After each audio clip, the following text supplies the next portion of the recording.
మత్తయి సువార్త 2వ అధ్యాయం డిసెంబర్ మాసంలో దేవుడు మనల్ని నడిపించాడు.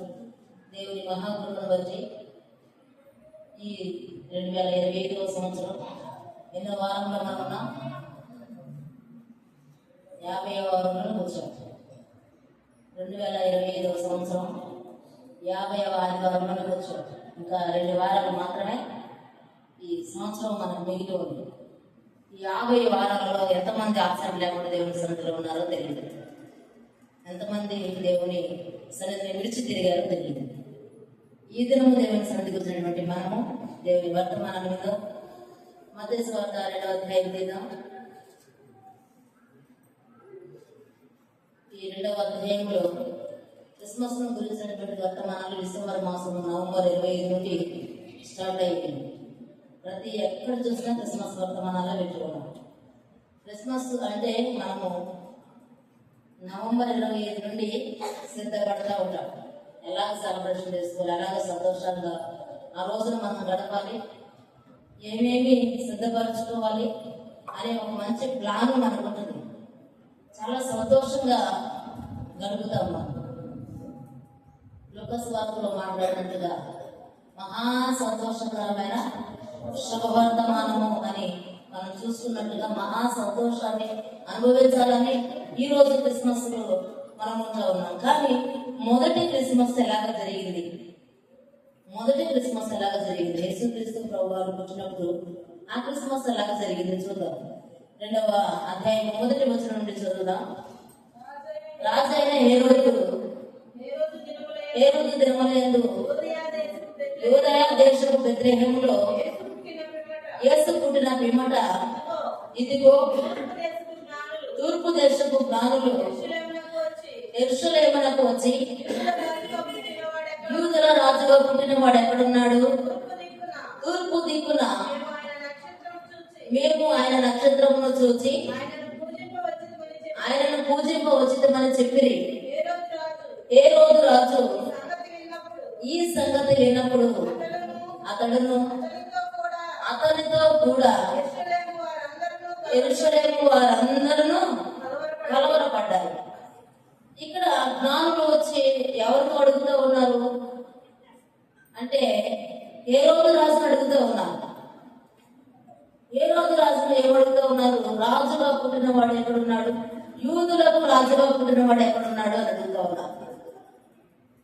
ఆయన దాకా మరొక రాజు ఉన్నాడని ఆయన తెలియజేస్తా ఉన్నారు ఈ జ్ఞానులు.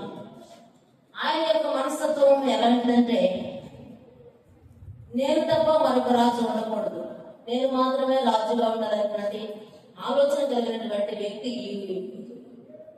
ఈ రాజు హేరోదు రాజు. తన కుమారులు ఎక్కడ తన కుమారుగా రాజులు అవుతారో అని కుమారులను చెప్పినటువంటి వ్యక్తి ఈయనతోనే చెప్తా ఉన్నారు ఈ జ్ఞానులు వెళ్ళి, యూదులకు రాజుగా పుట్టిన వాడు ఎక్కడున్నాడు అని అడిగినప్పుడు, మరి మేము ఒక నక్షత్రమును అనుసరిస్తూ వస్తూ ఉన్నాము అని చెప్తా ఉన్నాం. అప్పుడు వారిలో కలవరము కలిగింది. నేనే కదా రాజునంటే, మరి నా కుమారుగా ఎక్కడ రాజు పుట్టాడు, ఏంది ఈ విషయం అసలు అని వారికి కలవరము కలిగినటువంటి సందర్భం. కలవరపడింది. కాబట్టి రాజు ప్రధాన యాజకులను ప్రజలలో నుండి శాస్త్రులను అందరినీ సమకూర్చి క్రీస్తు ఎక్కడ పుట్టాడని వారిని అడిగాడు. ఈ హేరోదు రాజు అందరిని పిలిపించి మాట్లాడుతూ ఉన్నాడు. ఈ రాజు ఎక్కడ పుట్టాడు, ఈ యేసుక్రీస్తు ఎక్కడ పుట్టాడు అని మాట్లాడుతూ ఉన్నప్పుడు, వారిని అడుగుతూ ఉన్నప్పుడు శాస్త్రాలు తెచ్చి గ్రంథాలు తెచ్చి చదివిస్తూ ఉన్నాడు హేరోదు రాజు. లేఖనాలు నెరవేర్చబడినట్లుగా మత్తయి సువార్తకు ముందే లేఖనాలలో రాయబడి ఉన్నది. ఈయన ఎక్కడ పుడతాడో లేఖనాలలో రాయబడి ఉన్నది. మీకా గ్రంథంలో ఈయన గురించినటువంటి మీకా గ్రంథము 5వ అధ్యాయము 2వ వచనం చూద్దాం. బెత్లెహేము ఎఫ్రాతా యూదా వారి కుటుంబములలో నీవు స్వల్ప గ్రామమైనను మా కొరకు ఇశ్రాయేలులకు ఏలబోవాడు నీలో నుండి వచ్చును. ఈ యొక్క గ్రంథాన్ని తెచ్చి చదివిస్తున్నాడు ఈ రోజు రాజు. ఈయన ఎక్కడ పుట్టాడు, ఎవరు ఈ రాజు అని చదివిస్తూ ఉన్నప్పుడు వారు మాట్లాడుతూ ఉన్నారు. ముందే చెప్పబడి ఉన్న గ్రంథాలు, ముందే ప్రవచనాల పూర్వకంగా యేసుక్రీస్తు ప్రభు వారు అప్పటికప్పుడు సడన్ గా ఈ భూమి వెనక రావడం జరగలేదు. స్పైడర్ మ్యాన్ లాగానో, హీరో లాగానో, ఇంకొకరిలాగో ఈ భూమి వెనక రాలేదు. చాలా ప్రాంతాలలో అప్పటికప్పుడు ప్రత్యక్షమైన దేవుడు చాలా మంది ఉన్నారు, కొంతకాలం నుండి ఉన్నవారు చాలా మంది ఉన్నారు. కానీ యేసుక్రీస్తు ప్రభువారిని గురించి ముందుగానే లేఖనాలలో రాయబడినది, ప్రవచనాలు చెప్పబడి ఉన్నాయి. 400 ప్రవచనాలు ఆయనకు ముందుగా చెప్పబడినాయి. ఈ గ్రంథాలు తెచ్చి చదివి ఆయనకు తెలియజేస్తూ ఉన్నారు. యూదా బెత్లెహేములో పుడతాడు ఈయన అని వారు ఆయనకు తెలియజేస్తా ఉన్నారు. తెలియజేస్తున్నప్పుడు ఆ మాటలు విన్నటువంటి ఈయన ఈ 3వ అధ్యాయం తీసి పెడదాం, 2వ అధ్యాయం తీసి పెడదాం, మత్తయి సువార్త 2వ అధ్యాయం తీసి పెడదాం. తెలుసుకున్నటువంటి ఆయన మాట్లాడుతూ ఉన్నాడు 4వ వచనం నుండి.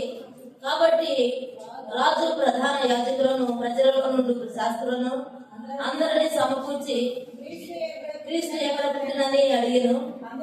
అందుకు వారు యూదా బెత్లెహేములో ఏలయనగా యూదా దేశపు బెత్లెహేమా, నీవు యూదా ప్రధానులలో ఎంత మాత్రమును అల్పమైన దానులు కాదు అని మాట్లాడుతూ ఉన్నారు. మరి ఈ యూదా బెత్లెహేములో యేసుక్రీస్తు ప్రభువు పుట్టినట్లుగా ఈయన తెలుసుకున్నాడు, ఈ హేరోదు రాజు తెలుసుకున్నాడు. మరి ఈ ప్రవచనాలు కొన్ని ఉన్నాయి, ఆ ప్రవచనాలు చూద్దాం. యెషయా గ్రంథం తీద్దాం. యెషయా గ్రంథము 7వ అధ్యాయం 14వ వచనం చూద్దాం. యెషయా గ్రంథం 7వ అధ్యాయం 14వ వచనం.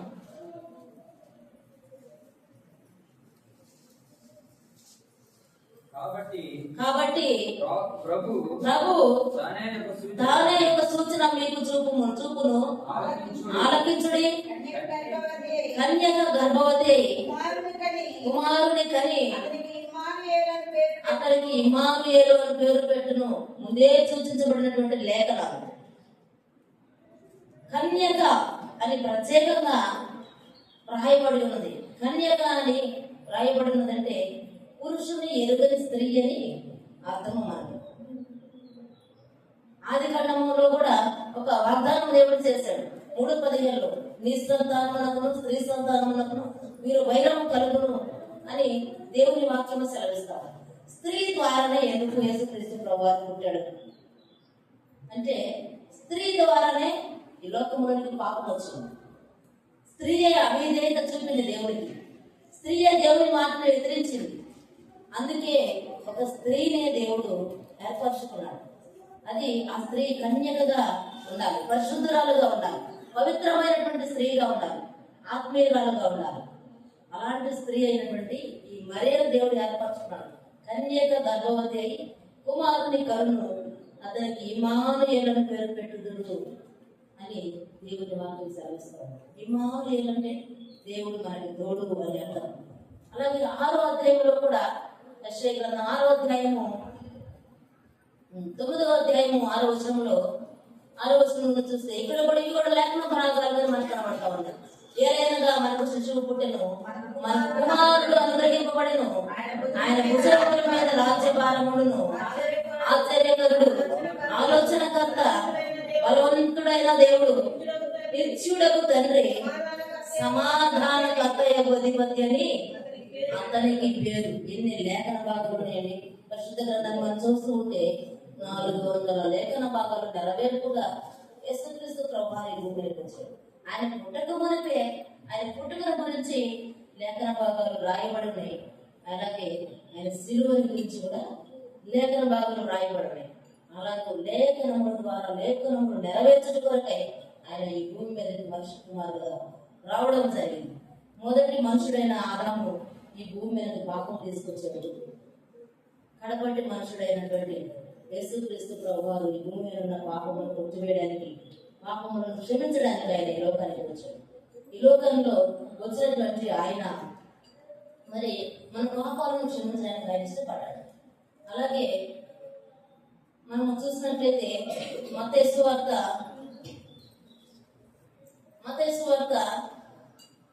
2వ అధ్యాయము 10-11 వచనాలు చూద్దాం. 2వ అధ్యాయము 10-11 చూద్దాం.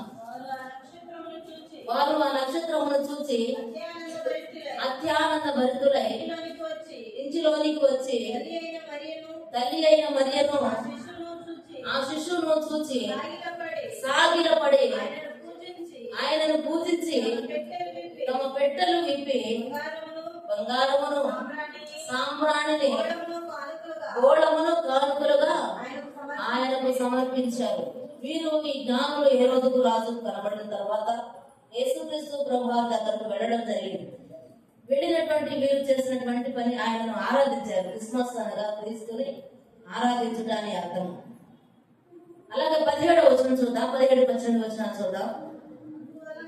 అందువలన రామాలో అంగలార్పు వినబడెను, ఏడ్పును మహారోదన ధ్వనియు కలిగెను. రాహేలు తన పిల్లల విషయమై ఏడ్చుచు వారు లేనందున ఓదార్పు పొందనొల్లకయుండెను అని ప్రవక్త అయిన ఇర్మియా ద్వారా చెప్పబడిన వాక్యము నెరవేరింది. అంగలార్పు ఇక్కడ కనబడతా ఉంది. ఎందుకు ఈ అంగలార్పు అంటే, ఈ యొక్క జ్ఞానులు వెళ్ళి హేరోదు రాజుతో ఏమని మాట్లాడారు? యూదుల రాజుగా పుట్టినవాడు ఎక్కడ ఉన్నాడు? యూదుల రాజుగా పుట్టినవాడు ఎక్కడున్నాడని హేరోదు రాజుతో మాట్లాడారు. నేను తప్ప మరొక రాజు ఉండకూడదని ఆ యొక్క హేరోదు రాజు యొక్క ఉద్దేశం. మరి ఆయనతోటి వెళ్ళి చెప్పినటువంటి కారణాన్ని బట్టి ఆయన కిందకి చదువుతూ వస్తే అక్కడ మనకి 2 సంవత్సరాలలోపు పసిపిల్లలను హేరోదు రాజు చంపమని ఆజ్ఞయించాడు. ఈ జ్ఞానులు నడక ప్రారంభించారు. ఆ రోజుల్లో ప్రయాణం చేయడానికి నడక, లేదంటే ఒంటెలెక్కి పోయేవాడు. ఒంటెలెక్కి పోవాలంటే రాజులైనా కావాలి, లేదంటే అధికారంలో ఉన్నవారైనా కావాలి. ఈ జ్ఞానులు నడిచి వెళుతూ ఉన్నారు. నడిచి వెళ్ళేసరికి 2 సంవత్సరాల దాకా దాదాపుగా పట్టింది. అందుకే 2 సంవత్సరాల లోపు పసిపిల్లలందరినీ చంపివేయమని హేరోదు రాజు సెలవిచ్చాడు. పుట్టినది మొదలుకొని 2 సంవత్సరాల లోపు పసిపిల్లలను మొత్తం చంపమని ఆయన ఆజ్ఞ ఇచ్చినప్పుడు ఆ 2 సంవత్సరాల లోపు పిల్లలందరినీ చంపుతూ ఉన్నారు. చిన్న బిడ్డలను చంపడం ఎంత రోదన ధ్వని వినపడింది. నిజంగా ఆ రోజుల్లో చంపినటువంటి ఆ చిన్న పిల్లల సమాధులు ఈ రోజుకి ఉన్నాయి. ఆ సమాధుల మేనగానే వెళ్ళడం జరిగింది. అలాంటి హతసాక్షులుగా మారారు చాలా మంది చిన్నపిల్లలు. యేసుక్రీస్తు ప్రభువారి యొక్క పుట్టుక కొంతమంది మరణానికి కారణమయ్యారు. కానీ యేసుక్రీస్తు ప్రభువారి యొక్క మరణము మనందరికీ జన్మనిచ్చింది, మనందరికీ మరణ శిక్ష తొలగించింది. ఎంత ఆ పసిపిల్లలను చెప్పినప్పుడు గ్రామంలో అంగలార్పు వినబడిందంట. అంగలార్పు ధ్వని. ఒక బిడ్డ చనిపోయినప్పుడు ఎంతగా రోధిస్తాం మనం, ఎంతగా గుళ్ళు చేస్తాం మనకు తెలుసు, అనుభవాలు మనకున్నాయి. మరి అలాగూ గ్రామాల్లో ఎంతమంది పిల్లలను చంపుతున్నప్పుడు ఎంత అంగలార్పు వినబడింది, భయంకరమైనటువంటి ధ్వని వినబడింది. ఆ సమయంలో ఆ రాజు యొక్క అపవాది ఆ రాజులోనికి ప్రవేశించడం. నీకన్నా రాజు ఇంకెవరు ఉండకూడదు, నువ్వే రాజుగా పరిపాలన చేయాలి అని హేరోదుని ప్రేరేపిస్తూ ఉన్నాడు అపవాది. నిజంగా హేరోదు రాజు తన భార్య ఎట్లాంటి ఒక పొరపాటు చేసినట్లుగా తనకి కళ వచ్చిందని, ఆ కళ వచ్చిన కారణం బట్టి హేరోదు తన భార్యను చంపాడు, తన భామర్దిని చంపాడు, తన బిడ్డలను చంపాడు. అలాంటి వ్యక్తి యేసుక్రీస్తు ప్రభువారిని చంపడానికి చంపుతాడు. క్రూరమైనటువంటి వాడు హేరోదు రాజు, మూర్ఖత్వం కలిగినటువంటి మనసు కలిగిన వాడు హేరోదు రాజు. ఈ హేరోదు రాజు యేసుక్రీస్తు ప్రభువారిని చంపాలని 2 సంవత్సరాల లోపు పిల్లలందరినీ చంపమని మాట్లాడుతూ ఉన్నాడు. మత్తయి సువార్త ఇర్మియా గ్రంథము 31వ అధ్యాయం తీద్దాం. ఇర్మియా గ్రంథము 31వ అధ్యాయము 15వ వచనం చూసినట్లయితే 31వ అధ్యాయం 15వ వచనం, యెహోవా ఇలాగ సెలవిస్తున్నాడు, ఆలకించుడి, రామాలో అంగలార్పును మహారోదన ధ్వని వినబడుచున్నవి. రాహేలు తన పిల్లలను గుర్చి ఏడ్చుతున్నది. అలాంటి అంగలార్పు వినబడుతుందంటే ఇక్కడ మహారోదన ధ్వని వినబడుతూ ఉంది. నిజంగా యేసుక్రీస్తు ప్రభువు పుట్టినప్పుడే అపవాదికి కలవరం కలిగింది. యేసుక్రీస్తు ప్రభువు మరియ యొక్క గర్భంలోనికి వచ్చినప్పుడే మరియకు శ్రమలు స్టార్ట్ అయ్యాయి. ఇప్పుడు మనం విన్న పాటలాగా నిందలు అవమానాలు ఎన్నో భరించింది మరియ. నిజమేనా?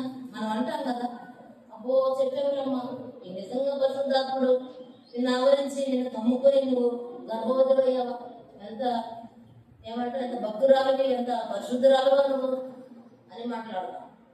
అలాంటి నిందలు ఎన్నో భరించింది మరి. అలాగే యేసుక్రీస్తు ప్రభువు పుట్టిన తర్వాత పుట్టినటువంటి వారి సహోదరులు కూడా అలాంటి అవమానాలు భరించారు. మనకి ఈ రోజు ఏమి నిందలు వస్తా ఉన్నాయి, ఏం అవమానాలు వస్తా ఉన్నాయి, మనం భరించడానికి అయ్యో నా వల్ల కాదు అంటాం. కానీ ఆ మొదటి క్రిస్మస్ లో ఎంత వేదన, ఎంత బాధ, అవన్నీ సహించితేనే ఈరోజు మనం చాలా సంతోషంగా క్రిస్మస్ ని ఆనందంగా సెలబ్రేట్ చేసుకుంటూ ఉన్నాం. గొప్ప గొప్ప సభలు పెంచుకుంటూ ఉన్నాం, గొప్ప గొప్ప సెమీ క్రిస్మస్ జరుపుకుంటూ ఉన్నాం, కొత్త బట్టలు కొంటూ ఉన్నాం, పండుగలు చేసుకున్నాం. అంటే మొదటి క్రిస్మస్ లో అంగలార్పు వినబడింది, రోదన ధ్వని వినబడింది, మహారోదన ధ్వని వినబడింది.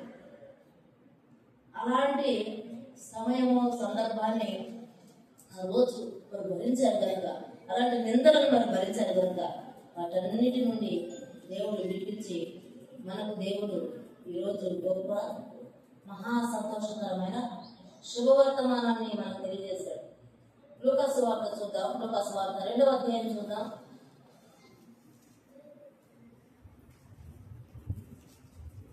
లూకాసు వార్త 2వ అధ్యాయము 8వ వచనం నుండి చూసినట్లయితే మనకి కనబడుతుంది, ఆ దేశంలో గొర్రెల కాపర్లు పొలములో నుండి రాత్రి వేళ తమ మందను కాచుకొని చుండగా ప్రభువు దూత వారి ఎదురుకు వచ్చి నిలిచి ప్రభు మహిమను వారి చుట్టూ ప్రకాశించినందున వారు మిక్కిలి భయపడింది. అయితే ఆ దూత, భయపడకుడి, ఇదిగో ప్రజలందరికీ కలుగబోవు మహా సంతోషకరమైన శుభవర్తమానమును నేను మీకు తెలియజేస్తున్నాను అంటున్నారు. ఆ రోజు అలాంటి ఆ శ్రమలను భరించారు వారు. ఇప్పుడైతే మనకి మహా సంతోషకరమైన శుభవర్తమానంగా మనం సంతోషిస్తూ ఉన్నాం, ఆనందిస్తూ ఉన్నాం, దేవుణ్ణి మహిమపరుస్తూ ఉన్నాం. చాలా మంది పండుగల్లో పడి దేవుని మహిమపరచడం విడిచిపెట్టి, దేవుణ్ణి ఆరాధించడం విడిచిపెట్టి పండుగలలో మునిగిపోయేటువంటి వారు ఉన్నారు, ఆచారాలలో మునిగిపోయేటువంటి వారు ఉన్నారు. ఆ విధంగా కాదు, మనము ఆయన చెప్పిన సువర్తమానాన్ని స్వీకరించాలి, ఆయన చెప్పిన ఆ ఆనందంలో మనము పరవశించాలి. ఆ విధంగా మనం అందరం నడుచుకోవాలి. మరి మత్తయి సువార్త ఆఖరిగా కొద్ది నిమిషాలు మనం ముగించుకున్నాం. మత్తయి సువార్త 2వ అధ్యాయం కిందాం, మరొకసారి 2వ అధ్యాయం చూద్దాం. 19-20 వచనాలు చూద్దాం. ఏ రోజు చనిపోయిన తర్వాత ఇదిగో ప్రభుదూత ఐగుప్తులో యేసేపునకు స్వప్నమందు ప్రత్యక్షమై లేచి శిశువును తల్లిని తోడుకొని ఇశ్రాయేలు దేశమునకు వెళ్ళిపో. శిశువు ప్రాణము తీయచూచు వారు చనిపోయారని చెప్పాడు. దేవుడు మరలా యోసేపుతో మాట్లాడుతూ ఉన్నాడు. మొదట యోసేపుతో ఏమని మాట్లాడాడు, నువ్వు ఇక్కడ ఉండదు, అర్జెంటుగా పారిపోమన్నాడు, అర్జెంటుగా నువ్వు ఐగుప్తుకు వెళ్ళిపోమన్నాడు. వెళ్ళిపోమని చెప్పినప్పుడు యోసేపు మరియను ఆ శిశువైనటువంటి యేసుక్రీస్తు ప్రభువును తీసుకొని 11వ వచనంలో పారిపో అన్నాడు దేవుడు. ఐగుప్తులకు పారిపోవని చెప్పాడు. ఆ పారిపోవని చెప్పిన దేవుడే మరలా స్వప్నం అందు కనబడి ఇక్కడ మాట్లాడుతూ ఉన్నాడు యోసేపుతో. ఈ హేరోదు రాజు చనిపోయాడు, ఇక మీకు ఇబ్బంది లేదు అన్నాడు. హేరోదు రాజు చనిపోయాడు. హేరోదు రాజు చనిపోయిన తర్వాత ఇదిగో ప్రభు దూత ఐగుప్తులో యోసేపునకు స్వప్నమందు ప్రత్యక్షమై నీవు లేచి శిశువును తల్లిని తోడుకొని ఇశ్రాయేలు దేశమునకు వెళ్ళుము. ఇశ్రాయేలు దేశానికి వెళ్ళమంటా ఉన్నాడు. మళ్ళా అక్కడ నీకు క్షేమము అయిపోయింది, నీకు కష్టము ఆగిపోయింది, నువ్వు మళ్ళా ఇశ్రాయేలు దేశమునకు వెళ్ళుము. శిశువు ప్రాణము తీయ చూచువాడు చనిపోయాడట. నిజమే, అపవాది క్రియలు మనకి ఎలా కనబడతాయి అంటే అంగలార్పుగా కనబడతాయి, శ్రమగా కనబడతాయి, వేదనగా కనబడతాయి. కానీ దేవుడు దాన్ని తొలగించే దేవుడు. ఈ రోజు రాజు చనిపోయాడు, ఇక వెళ్ళు. శిశువు యొక్క ప్రాణము తీయ చూచేవాడు చనిపోయాడు కనుక మనం వెళ్ళొచ్చు ఇశ్రాయేలు దేశాన్ని అన్నాడు. నిజమే, మనము చాలాసార్లు ఈ శ్రమలు, ఈ బాధలు, వీటన్నిటినీ తట్టుకోలేకపోతూ ఉంటాం. కానీ దేవుడు వాటన్నిటిని తొలగిస్తాడు. మనము నిలబడాలి నమ్మకం. మనము దేవుని మాటకు లోబడాలి. యోసేపు దేవుని మాటకు లోబడ్డాడు. నువ్వు లేచి ఐగుప్తుకు వెళ్ళమంటే వెళ్ళిపోయాడు. ఆ చిన్న బిడ్డ, నా చంటి బిడ్డను తీసుకొని, నా తల్లిని తీసుకొని ఐగుప్తుకు వెళ్ళిపోయాడు. మళ్ళా ఇశ్రాయేలు దేశానికి రమ్మని దేవుడు మాట్లాడగా ఇశ్రాయేలు దేశానికి వచ్చాడు తల్లి బిడ్డను తీసుకొని. ఇలాంటి మాట వినాలి మనము. ఆ రోజు అంత శ్రమను, అంత అంగలార్పణం, అంత రోదన ధ్వనిని భరించారు. కానీ ఈరోజు మనం చాలా సంతోషంతో ఆనందంతో క్రిస్మస్ చేసుకుంటున్నాం. మన కొరకు శిశువు పుట్టాడు, మనకు కుమారుడు అనుగ్రహించబడ్డాడు. మన కుమారుడు మనందరికీ, ఒకరికి కాదు ప్రజలందరికీ కలగబో మహా సంతోషకరమైన వర్తమానం. ప్రజలందరికీ, ప్రతి ఒక్కరికి కలిగింది సంతోషం, ప్రతి ఒక్కరికి కలిగింది ఆనందం. మనకి కూడా మన దాకా వచ్చాడు. నిజంగా యేసుక్రీస్తు ప్రభువు ఎలాంటి కుటుంబంలో పుట్టాడు? పేద కుటుంబంలో పుట్టాడు. యేసుక్రీస్తు ప్రభువు పుట్టినప్పుడే ప్రజాసంఖ్య రాయడం ప్రారంభించబడింది. అంతకుముందు లేదు ఈ ప్రజాసంఖ్య. ఈరోజు ఆధార్ కార్డులు ఉన్నట్లుగా, ఈరోజు రేషన్ కార్డులు ఉన్నట్లుగా, గుర్తింపు కార్డులు ఉన్నట్లుగా అప్పుడు యేసు పుట్టినప్పుడు ప్రజాసంఖ్య రాయడం జరిగింది. మొదటి ప్రజల సంఖ్యలో, జనసంఖ్యలో యేసయ్య పేరు రాయబడి, మరి అర్పణలు అర్పించేవారు. బిడ్డ పుట్టినప్పుడు దేవుని సన్నిధిలో బలి అర్పించేవారు. ఆ అర్పణను అర్పించేటప్పుడు గొప్పవారైతే గొర్రెలను, పొట్టేళ్లను తెచ్చి దేవుని సన్నిధిలో అర్పణగా అర్పిస్తారు. కానీ దేవుడు పేదవాడికి ఒక వెసులుబాటును కలుగజేస్తాడు. గువ్వలను, పావురాలను తెచ్చి అర్పించేటువంటి వెసులుబాటు. యేసయ్య పుట్టినప్పుడు కూడా ఆ గువ్వలను దేవునికి అర్పించినట్లుగా ఉంది. పేదవారి కుటుంబంలో దేవుడు పుట్టాడు. ఎందుకంటే మనకి అందరి దేవుడు కలిగిన దేవుడు, మనకి అందే దేవుడుగా, మనకి దగ్గరగా ఉన్న దేవుడు, మనకి అందుబాటులో ఉన్న దేవుడు. నిజంగా ఈ దేవుడు లోకమంద అంతటా ఉన్న దేవుడు. ఒక ప్రదేశానికి, ఒక ప్రాంతానికి చెందినటువంటి దేవుడు కాదు. మనం ఇంటి ఉంటాం, కొంతమంది దేవుళ్ళు ఉన్నారు, దేవతలు ఉన్నారు. కుల దేవత అంటారు, అంటే అగ్రానికి మాత్రమే దేవుడు అనమాట. ఇంకొకరు దేవుడు కాదు. గ్రామ దేవత అంటారు, ఆ గ్రామానికి మాత్రమే దేవుడు. కానీ కొంతమంది ఈ రాష్ట్రానికి దేవుడు అంటారు, మరొక రాష్ట్రానికి దేవుడు కాదు. అలా కాదు. మన యేసుక్రీస్తు ప్రభువు ప్రజలందరికీ దేవుడే, ప్రతి మనిషికి దేవుడే. మనందరి కోసం ఈ లోకానికి ఒక బాలునిగా, శిశువుగా ఈ లోకానికి వచ్చి తన ప్రాణాన్ని అర్పించి మన యొక్క పాప శాపాల నుండి విడుదలనిచ్చి, మనల్ని విమోచించి, మనను పరలోక రాజ్యపు వారసులుగా మార్చిన మన దేవునికి మనం కృతజ్ఞత కలిగి జీవితాం. దేవుడి సన్నిధిలో నమ్మకంగా ఉన్నాము. దేవుడి బుద్ధి మాటలు మన ఇంట్లో దీవించడానికి ప్రార్థన చేస్తున్నాము. మహాగణ మహోన్నత రమణులను దేవా, మీ వందనాలు, స్తోత్రాలు చెల్లిస్తున్నాం, ప్రభాస్తులు చెల్లిస్తున్నాం. ఈ మధ్యాహ్న సమయంలో మాతో మీరు మాట్లాడినందుకే మీకు స్తుతులు చెల్లిస్తున్నాం. ఆయన మా దేవ, మొదటి క్రిస్మస్ లో అంగలార్పు ఉంది ప్రభా. మహారోదన ధ్వని పొందిన ఆయన మీకు స్తోత్రాలు చెల్లిస్తున్నాం. ఈరోజు మేమెంతో సంతోషంగా క్రిస్మస్ జరుపుకుంటూ ఉన్నాం, ఆనందంగా ఉంటూ ఉన్నామంటే మీ కృప, మీ దయ, మీ సంకల్పం తండ్రి మీకు స్తోత్రాలు చెల్లిస్తున్నాం. ప్రభా మీ సన్నిధిలో నిలిచి కృప మీరు దయచేయండి. మా గడ్డుగా ఉన్నవి, ఆటంకంగా ఉన్నవి మీరు తొలగించే దేవుడు అయిన స్తోత్రాలు. ఇదిగో ఏ రోజు రాజు మీరు తొలగించారు తండ్రి. ప్రభా మీకు వందనాలు చెల్లిస్తున్నాం ఆయన. ఆ విధంగా నా ప్రభా మా సమస్యలు, మా ఎదుట ఉన్నటువంటి అడ్డుబండలను తొలగించే దేవుడికి స్తోత్రాలు చెల్లిస్తున్నాం. మీకు మహిమ తెచ్చుకోండి తండ్రి. మీరు బిడ్డలందరినీ మీరు దీవించండి. ఆ ప్రభా నా ప్రభా హృదయాల్లో ఫలించడానికి మీకు కృపను దయచేయడానికి మీకు స్తోత్రాలు. మార్చి ముందున్న సమయాన్ని ప్రభావ మీకు మహిమ సంఘానికి దేవుడిగా మార్చి ఆశీర్వదించి మహిమ పొందమని యేసుక్రీస్తు వారి అతి శ్రేష్టమైన నామములో ప్రార్థించి స్తుతించి అడిగి పొందే నామము తండ్రి. ఆమేన్. వందనాలు చదువు దేవుడి వాక్యాన్ని ఉన్నందుకై వందనాలు తెలియజేస్తున్నాం. ఈ సమయంలో